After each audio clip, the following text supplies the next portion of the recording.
Baik, saudara-saudara yang saya hormati, sangat bahagia ketemu lagi dalam bahasan pilar keilmuan hari ini.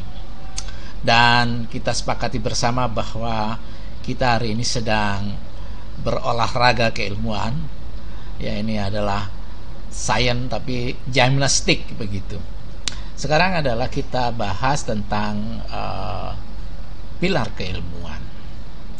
Dalam pilar keilmuan itu ada ontologi, epistemologi, dan aksiologi. Oleh karenanya mari kita bahas. Semoga ini nanti jadi pikiran kita bertambah untuk merenung kembali.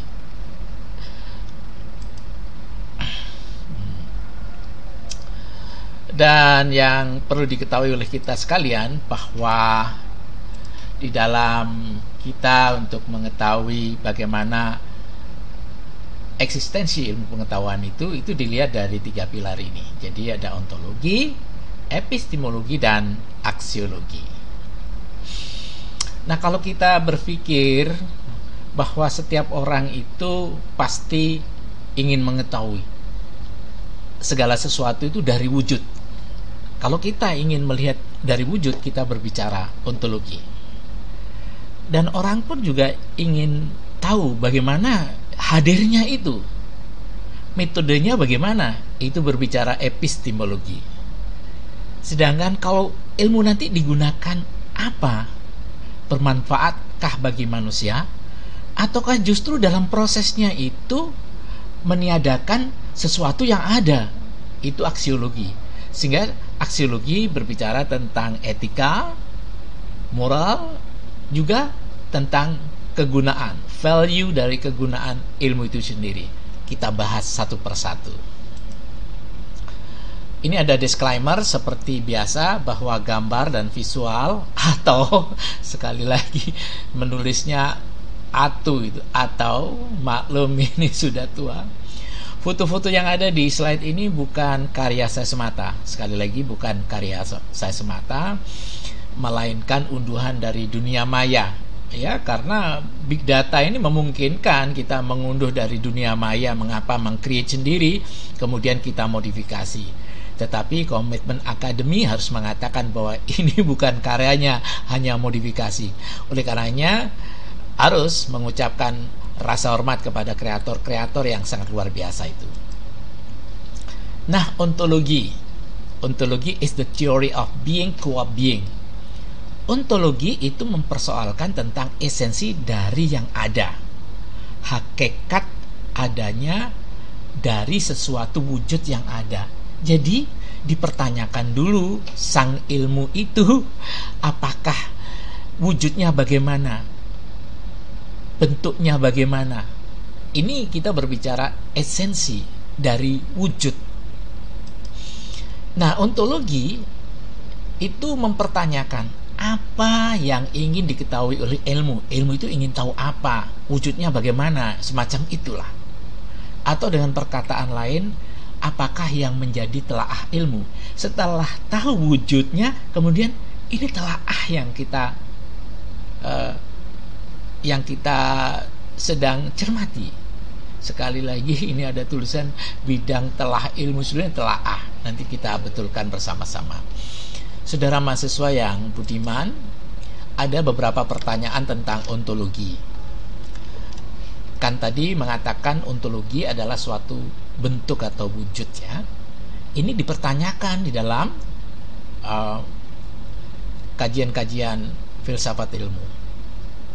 Objek apa yang ditelaah ilmu itu? Wujudnya bagaimana? Bagaimana wujud hakiki dari objek tersebut? Kemudian bagaimana hubungan antara objek tadi dengan daya tangkap manusia, seperti berpikir, merasa, dan mengindra. Jadi yang kita pelajari dalam filsafat ilmu itu adalah yang bisa dirasa dan diindra, yang akhirnya membuahkan pengetahuan tentunya. Jadi ini yang harus dijadikan suatu titik tolak kesepakatan. Baik, pada dasarnya tidak ada pilihan setiap orang, pemilihan antara kenampakan dan kenyataan. Ontologi itu menggambarkan istilah seperti yang ada, kenyataannya bagaimana, eksistensinya bagaimana, perubahannya juga bagaimana. Jadi ada reality, existence, kemudian change, kemudian ada tunggal, one, dan many atau jamak.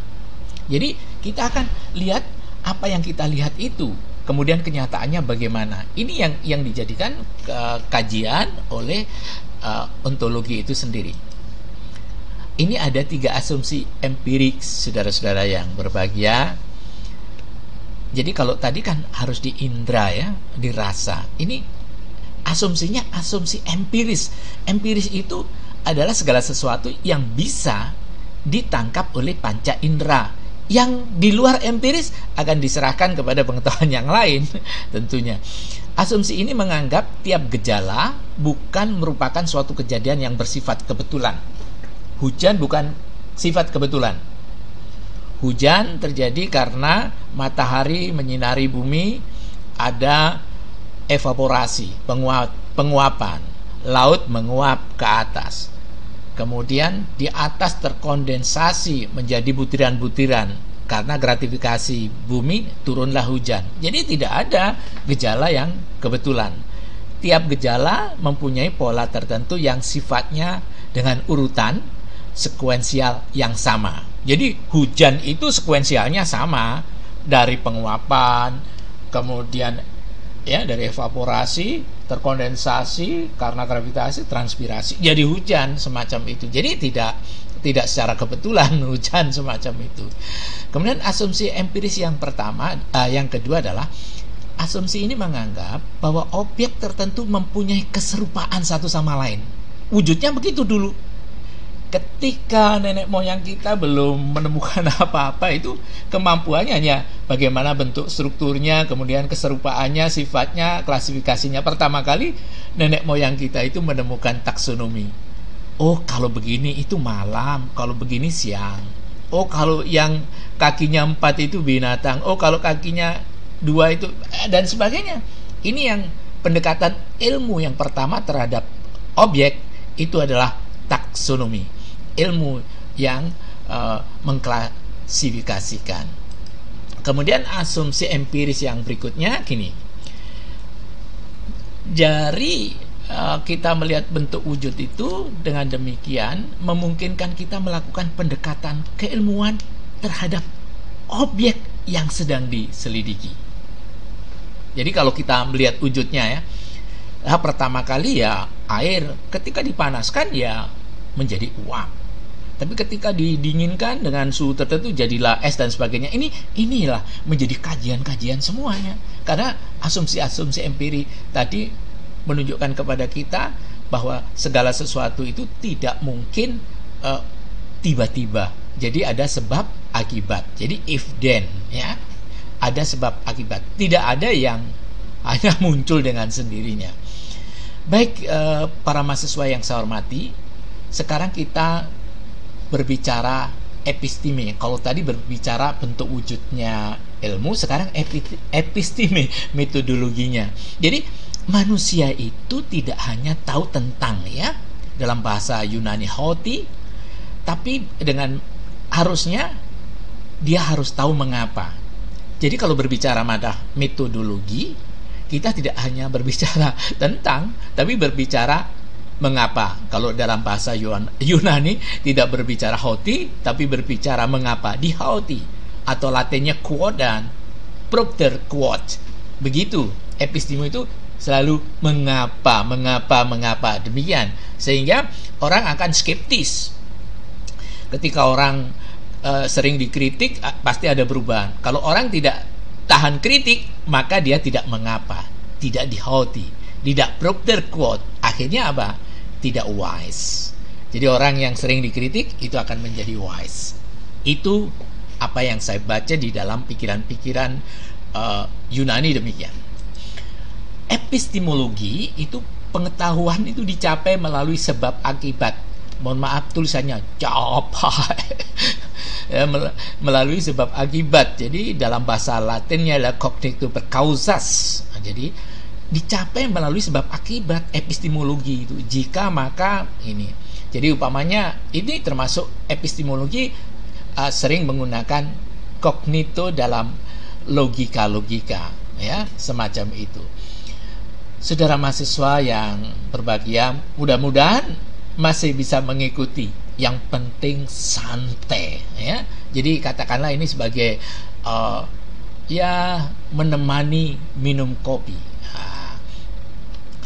Landasan epistemologi. Jadi epistemologi itu tercermin secara operasional dalam metode ilmiah. Nah, pada dasarnya metode ilmiah itu merupakan cara ilmu memperoleh dan menyusun tubuh pengetahuan. Jadi ya, merupakan cara ilmu memperoleh dan menyusun tubuh pengetahuan. Lalu didasarkan pada apa? Didasarkan pada kerangka pemikiran yang bersifat logis dan argumentatif yang konsisten dengan pengetahuan sebelumnya yang telah berhasil disusun. Jadi harus logis. Tidak ada loncatan-loncatan begitu. Dan itu konsisten. Jadi semacam itu. Nah, ini pikiran-pikiran ini yang harus dikembangkan kepada kita semua, bahwa ilmu itu berkembang terus-menerus, diverifikasi dengan kenyataan-kenyataan empirik yang mereka agung ya terus-menerus, artinya dia mampu bertahan. Nah, inilah secara konsisten akan kita lihat di dalam pengujian-pengujian setelah hadirnya sesuatu. Misal, dahulu dikatakan sebelum diketemukan macam-macam pengetahuan yang baru, warna hanya terbatas jumlah warna. Sekarang sudah miliar jumlahnya. Dulu sesuatu itu dianggap kecil, sekarang diketemukan peralatan baru, itu ada yang super kecil dan sebagainya. Ini nih gambaran kepada kita kerangka pemikiran ini bersifat logis dan argumentatif yang konsisten dengan pengetahuan sebelumnya, akan tetapi dia akan berubah dengan diketemukan anak kandung ilmu yang disebut teknologi. Ini yang mendekatkan kita memahami bagaimana metodologinya. Jadi epistemo itu demikian itu. Nah, ini ada netralitas ilmu. Ilmu itu sendiri bersifat netral dan tidak mengenal sifat baik atau buruk. Ini harus dikaji oleh kawan-kawan di filsafat ilmu. Jadi segala sesuatu yang dihasilkan teknologi itu sifatnya netral. Tetapi terserah orang yang menggunakannya. Kalau salah menggunakannya, maka tidak bagus. Oleh karenanya moralitas itu perlu diikutkan dalam seorang ilmuwan. Yang nanti ada terkait juga tentang moral kendak yang kita bahas di dalam aksiologi. Sekarang kita berbicara values. Ini adalah seorang orang yang saya kagumi.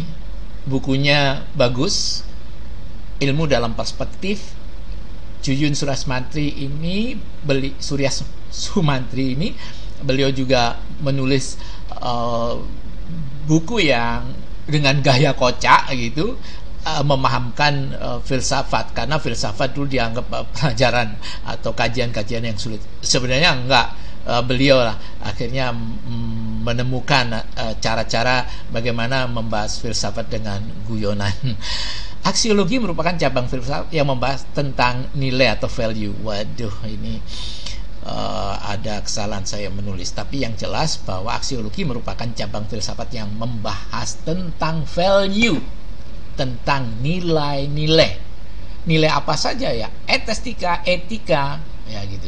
Ini saya mengutip dari sebuah buku dari, ada yang dikatakan aksiologi itu moral conduct. Artinya bahwa ilmu itu harus disaring secara moralitas. Apakah ilmu itu memberikan manfaat kepada manusia? Apakah ilmu itu bisa meringankan kepada usaha-usaha manusia dalam kehidupannya? Semacam itu. Jadi, upamanya kita sedang membicarakan virus corona begitu. Kemudian diuji cobakan kepada binatang. Setiap diuji cobakan binatangnya mungkin ya ada yang mati tapi banyak sekali. Secara moral of conduct itu tidak dibenarkan. Kendati pun itu kelinci percobaan, itu tidak dibenarkan. Jadi moral keilmuan harus memandang begitu. Jadi penelitian mengapa menggunakan sampel dan sebagainya itu juga sebagai kajian moral conduct. Jadi tidak boleh yang kita berikan perlakuan ya, itu kemudian terjadi masalah. Walaupun penelitian sosial itu tidak boleh, moral conduct-nya harus diangkat. Jadi tidak boleh terlalu memberikan sesuatu beban atau mungkin akibat kepada mereka yang dibuat sampel untuk hasilnya pengetahuan. Jadi pengetahuan dihasilkan harus bermoral. Kemudian ada aesthetic expressions. Jadi begini saudara-saudara sekalian, jadi kalau kita berbicara di dalam hidup dan kehidupan, ilmu itu mengandalkan sesuatu telaah-telaah, akan tetapi pada akhirnya mendapatkan sesuatu hal yang sifatnya puncak atau finally berupa aesthetic expression. Jadi sangat-sangat indah dan sebagainya. Kemudian ilmu harus melahirkan sesuatu yang akhirnya menjadi suatu perdamaian.